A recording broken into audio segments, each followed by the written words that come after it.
Hi, my name's Candy Cube, and this is a small introduction on how to use my base for making adoptable designs or personal use.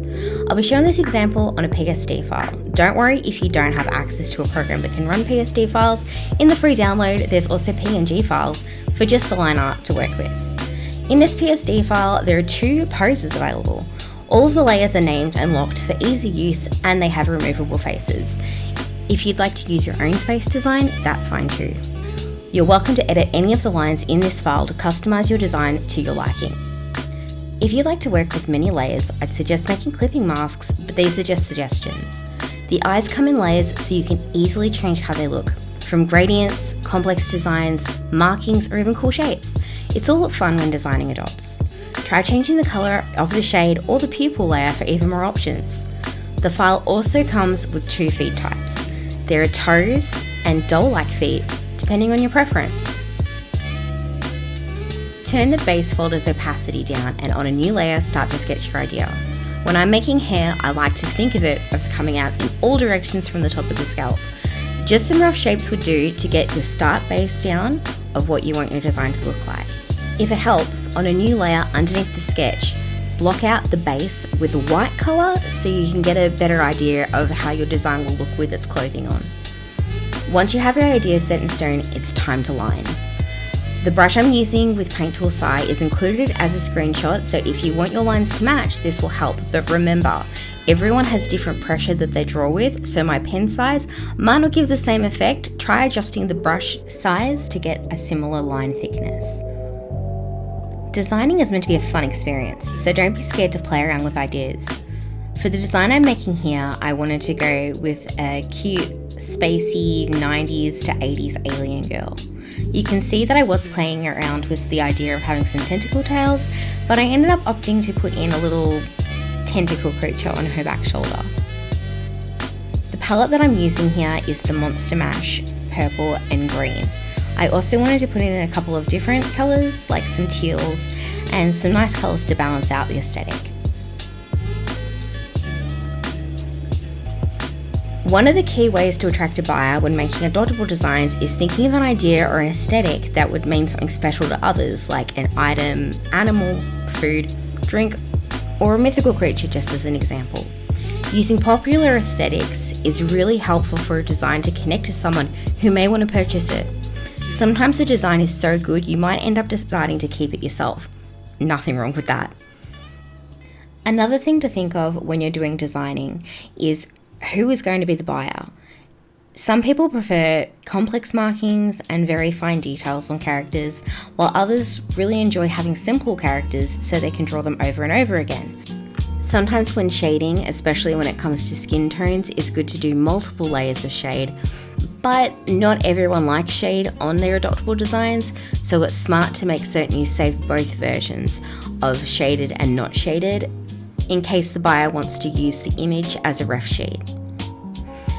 Add the finishing touches to your design, like fine details, highlighting, shading, colouring the lines.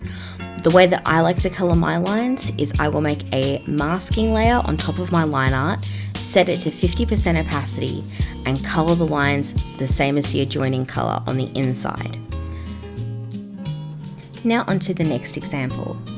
This one, I wanted to go with a more demon kind of girl who had some like teeth, skin fangs, and just a bit more redesigning the base as we go. I gave her new shoulders, she had a whole new set of legs, and even some hooves at the bottom. I also thought that it was going to be really fun to make some patterned leggings, very much inspired with vampire-y bat kind of a vibe, and she also has her own little tail. But this is again using the Monster Mash colour palette. I kind of wanted to try and use all 4 of the featured colours to give an overall very Halloween-y theme.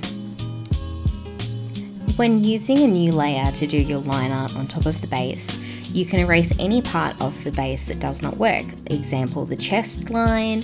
On this one, I actually removed the entire legs so I could go ahead and work with my own set of legs. Sometimes you can give a character multiple outfits, and that might just pique more interest for an entire aesthetic on the character. Giving the buyer ideas so they can make themselves their own outfits, so they can go ahead and have the entire thing as a ref sheet if they wanted to. There's so many different options that you can do. If you're new to the adoptable scene, you might find yourself wondering, what is the appeal with adopts? There are so many different things that you can do with ownership of a character. You can use it for commissions for yourself, you can make stories for the character. It's almost like owning a toy that you get to play with yourself.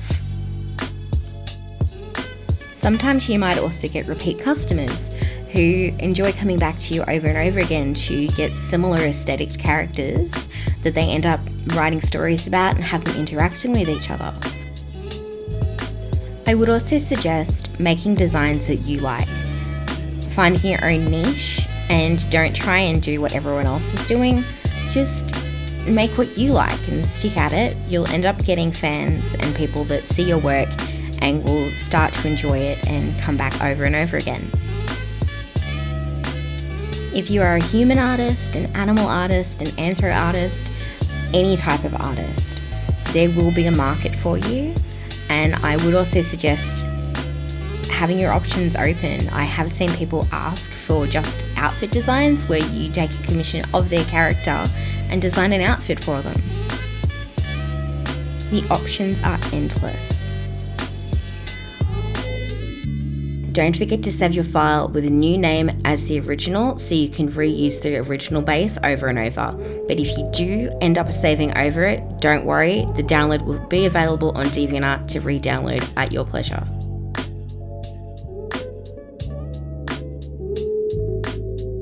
At the end of the video, I've included 4 examples of completed designs with using this base. I hope that gives you an idea of the flexibility you can do by using it. And I hope that this guide was helpful to you in some way, even if it was just giving some design tips or if it was to help you understand how to use the base. Thank you so much and have fun designing. Candy.